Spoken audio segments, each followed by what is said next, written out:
I guess we're live. Hi. Hi, everyone. Hello. We're Emily and Jackson. Good morning, everyone. Good afternoon, good night, depending on wherever you are in the world. We are from Vancouver, Canada. Jackson and I, we have 4 boys, and we run a digital business. And we do this Go Live every week, starting last week, to interview the top leaders in our community because we feel that as ourselves, we will love to learn from them, to learn the secrets of their success. And today we're so honored and grateful that we have Debra, who's originally from Canada, but now living in Mexico, living her golden life and enjoying sunny Mexico with her husband to join with us. So, hi, Debra. Hi, Jackson and Emily. Hi. Thank you so much for your time today to be with us. You're welcome. It's my pleasure. Yeah, we've been waiting for this moment to interview you, and I think we start with jumping with the question is firstly just a brief background about yourself and your family, and how you came to this business. Yeah. We're originally from New Brunswick, Canada, and my husband and I raised our 6 children back east and on a very low income. So we didn't come from a family of a lot of wealth when our children were growing up. We were happy, and we kept our children in sports and, did things with their children. We didn't do anything if it didn't involve our children when we lived back there. After our youngest daughter graduated from high school, she didn't go on to further her education. She just moved to Calgary, Alberta. And at that point, we'd had 3 daughters in Alberta, and we had a son in Campbell River, BC, and we had 2 sons in Ontario. So, my husband went overboard in the Bay of Fundy, where he used to work out on the ocean on the salmon sites on December 20th, 2005. So he said, let's move west. And I said, when do we go, right? So anyways, we sort of followed our kids and gave up our jobs that we had there for years and years and years, which was scary. And I don't know if it was a midlife crisis or what. But anyways, away we went, and we, got into Alberta. We moved to Fort McMurray, Alberta, one of the most expensive places to live, or overpriced, I should say. And we were there. We moved there. In the first year, we paid $50,000 in rent. Wow. For a 1-bedroom basement apartment. 1-bedroom basement apartment, $50,000 in rent. So we ended up buying a very, an older home, but it was very much overpriced at the time. And we both get good jobs. We were making a high 6-figure income, both of us, and we were doing well. And then in 2015, I get laid off my job. I had some struggles in the meantime. I had, the big C, and took some treatments and had a bad accident, and, just life happened, right? And, but getting laid off in 2015, it was, there's no job security. Right. And they eliminated my position. And really, it was a smart move on the company's part, because they laid all of us high-paid people off, and then what they did, they brought out new positions, and they are paying these people to work for what we were having deducted for income taxes, right? So it was a smart move on the company's part, but it affected our lives, right? I get laid off, and I was laid off the end of October. So actually, would have been yesterday, would have been the anniversary date of my layoff, because it was October 28th, 2008. Yeah. So anyways, I got a great severance package, and I said to Mike, let's go on a trip.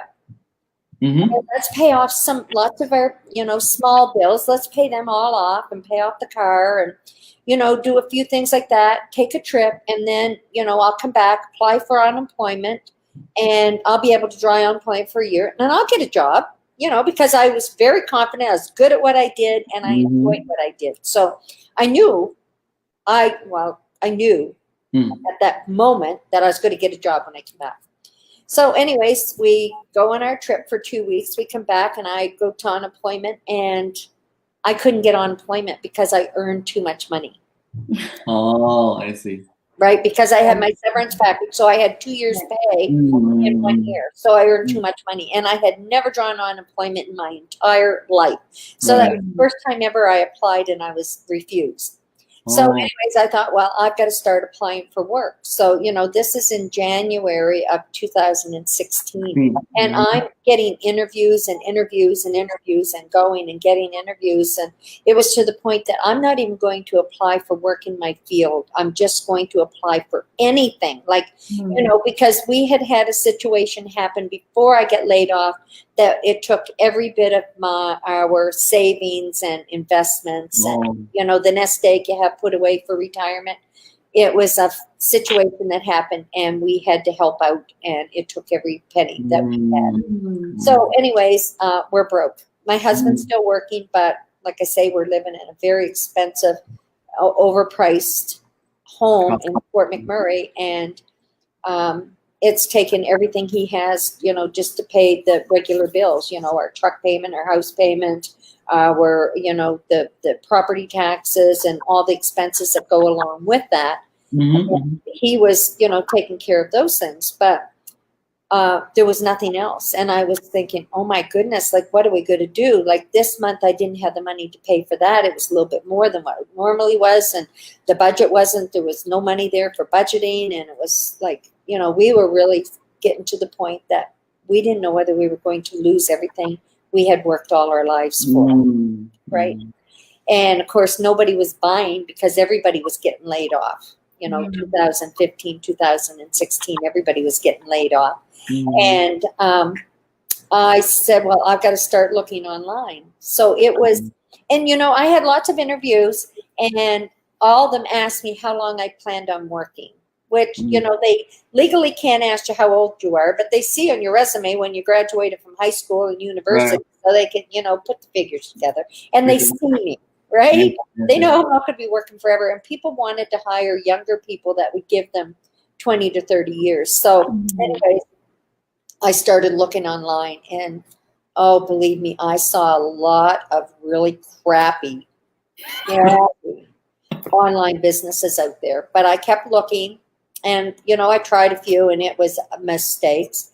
And then I came across Mike and Darren's ad, and I saw their ad, and I didn't really do anything with it that day, but I kept praying, and I've got a lot of faith. So I prayed a lot, God, just show me where I need to be in this. Like, you take me to what is going to sustain our life, what I can do, something I can help other people, and something that you can do, to sustain our life. And I kept looking. And every day, from the first day I saw their ad, every day, this ad kept going across my Facebook page. And I kept thinking, Lord, is this it?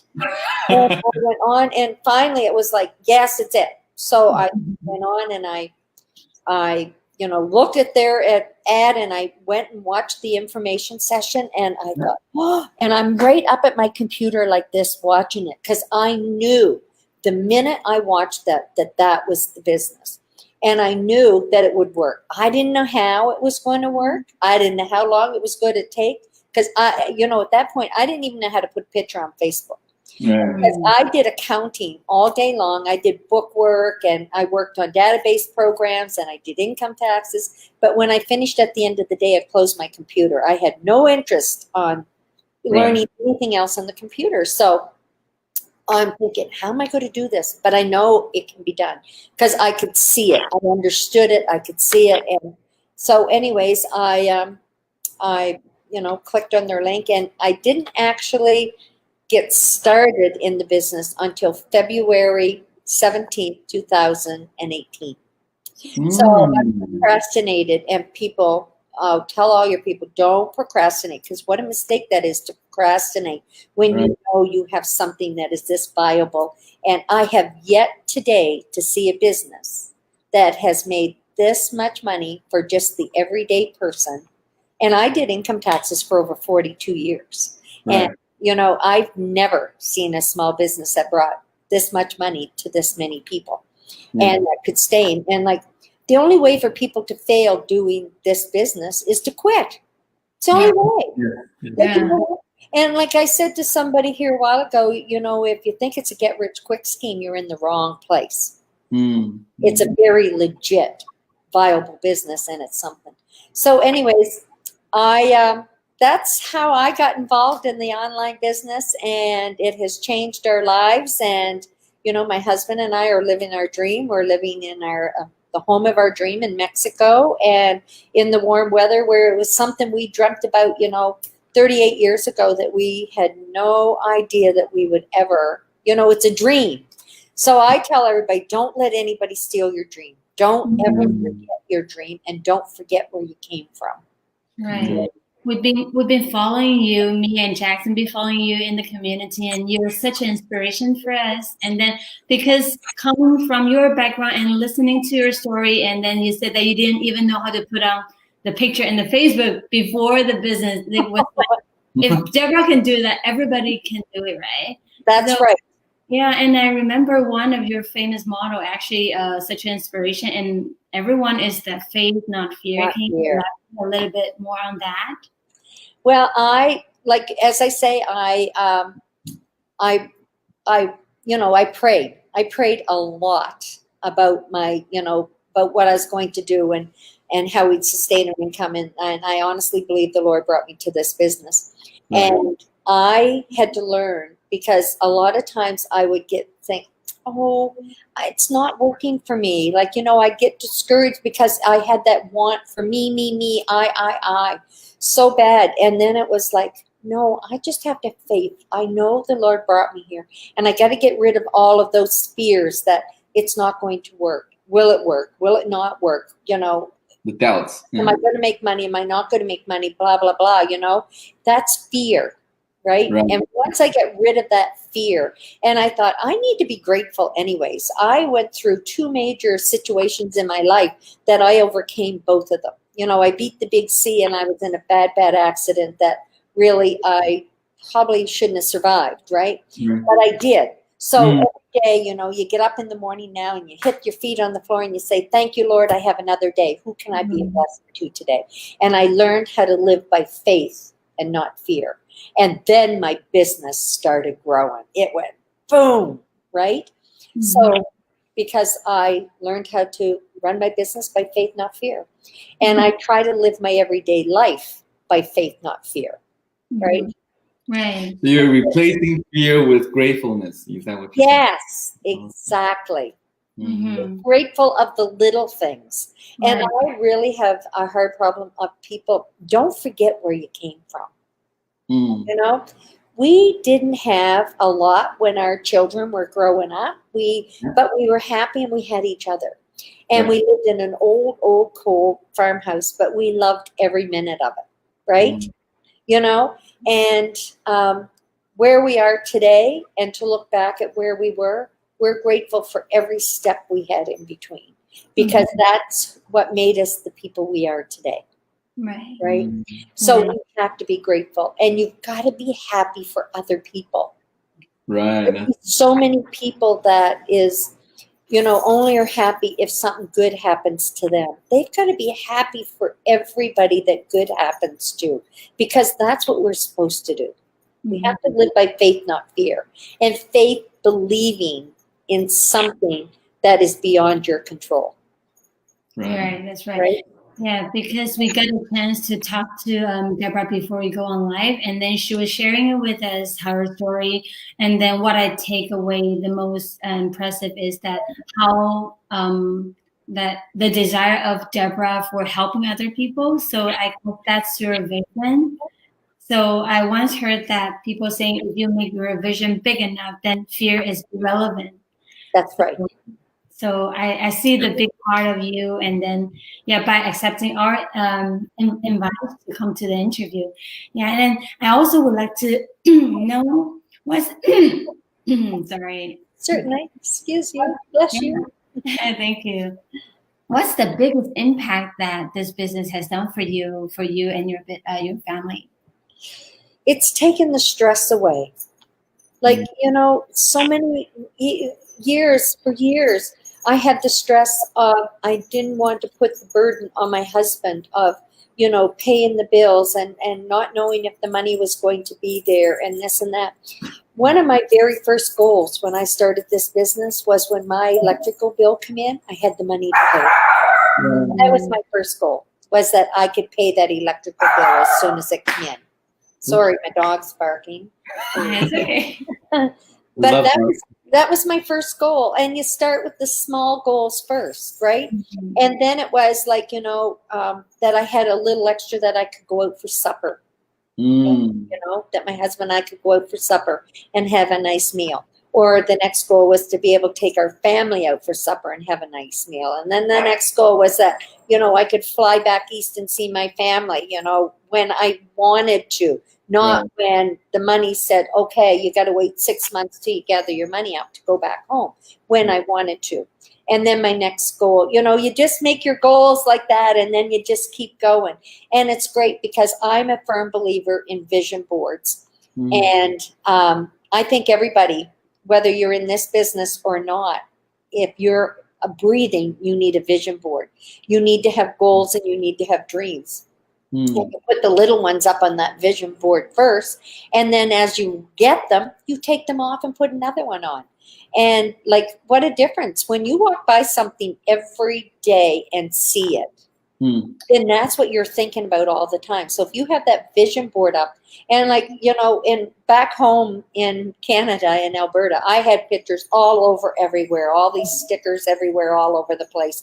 And people would say, what is that? And I'd say, I'm going to do that someday. I'm going to be there someday, Do you have a cutout of the pictures of the things that you want? Is that what yes. And, here I just have the one big vision board, but I have it right downstairs in the middle of my living room downstairs. And so anybody comes in, it's this great big yellow Bristol board, and it has the things on it that I want to do. And some of the things are crossed out because, I've already accomplished that. Now it's moved on to the next one. But you know what? I'll just get another picture and I'll stick over top of that one. So, and that's what you need to do.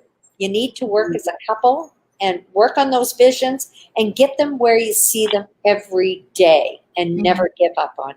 Never give up on it. Look at my age. Oh my gosh. Like, we're living here now at a dream that we had 38 years ago, right?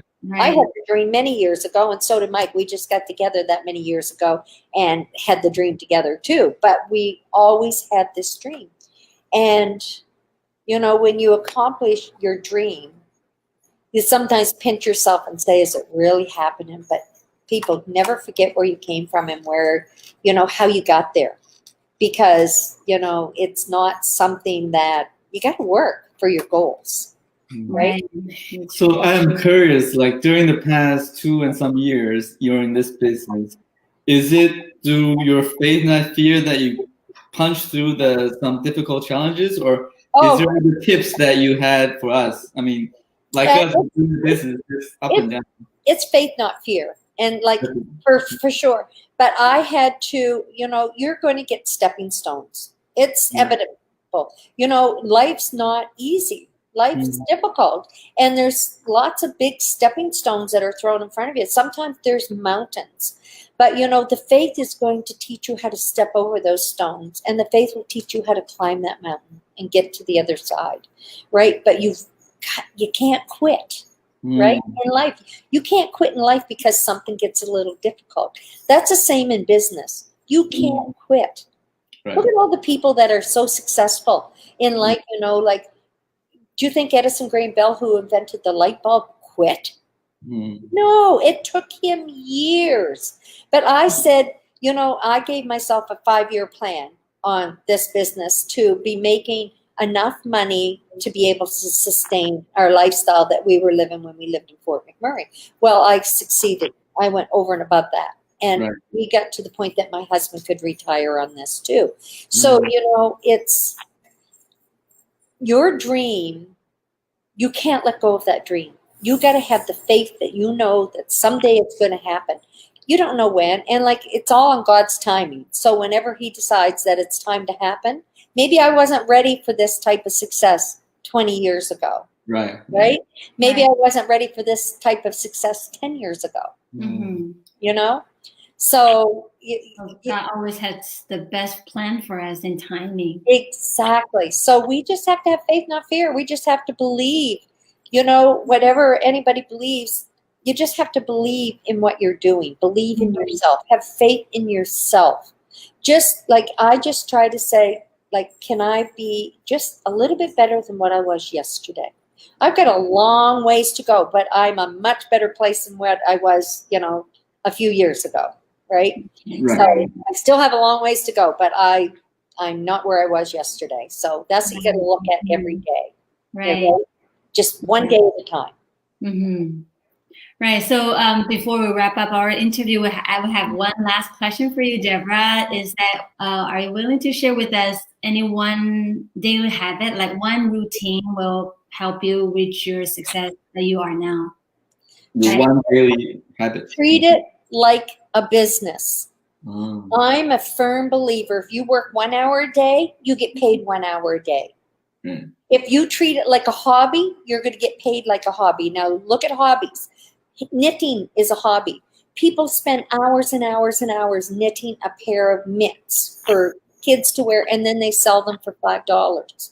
Right. So if you work like a hobby, or if you treat this like a hobby, you're going to get paid like a hobby. So it's going to cost you a lot more time and effort than you're ever going to get paid, right? Because knitting, you don't knit a pair of mitts in an hour or 2 hours. Sometimes 2 hours, or somebody's really fast. Maybe they can, depending on the size. But then they sell them at the markets for, $5 a pair. They're not, they're working for less than $5 an hour. Right. I don't want to get paid $5 an hour. I want paid a lot more. So I believe if you treat it like a business, you'll get paid like a business. You treat it like a hobby, you're going to get paid like a hobby. Right. And, and that's what I tell my people, like, how are you treating your business? How much time do you put into it? How serious are you about this? How willing are you to learn what you need to learn to make this happen? Are you in your training? We have the best training, I say, in the world. Yeah. Universities would grab the training that we have and they could sell it for thousands and thousands of dollars because we have the best training in the world. And it's just a matter of people, how bad do they want this business? Because you can't do it for me and I can't do it for you. The only person I can make successful is me, right? And I can be guided by the people who help me come into the business, but they can't force me to do what I need to do. So if people want to be successful, then they have to first have the mindset that they're going to do it. And then they can't waver from it. They have to have the faith that they know it's going to have, and they got to be ready to walk over those stepping stones. We have to step over those because we have to crawl before we walk, and we have to walk before we can run. Right? Exactly. You don't get off running first step. You got to learn to crawl first. Manage our expectations. Yes. Yes. Right. Yes. Yeah, well, thank you so much, Debra. We're so happy. I believe that people who are online with us, tuning with us right now, or watching the replay now, we learned really a lot from the words of wisdom from Debra. And what my takeaway today is that faith, not fear. That will help us through in life, in our business, in everything. And also, don't quit. Right? That's right. Have faith, not fear. Right. Quitting is giving into your fears. Yeah. Right. So, yeah. So, thank you, Debra, for your time. Thank you very much. Yeah, I think people are watching who are still kind of following our page, but still looking inside us. It's a good time to look at our webinar, which will come in this afternoon at 5 p.m. Pacific time. And that's where everybody started, including Debra. Watch that 90-minute webinar to start it. Right. And go back and listen to Debra's words of wisdom again and again and again, because it's really a golden nuggets in it. So yeah, we also learned a lot today. Thank you, Debra. Thank you so much for having me. It's been a pleasure meeting you. God bless, and I wish you all the best. Oh, thank you. We look forward to meeting you in person. Yes. Either in Mexico or in Canada. Yeah. Yes. Okay. Thank you, Debra. You take care and stay safe. Stay safe. Thank you. God bless. Thank you, Debra. Thank you so much. All right. Bye-bye. Bye.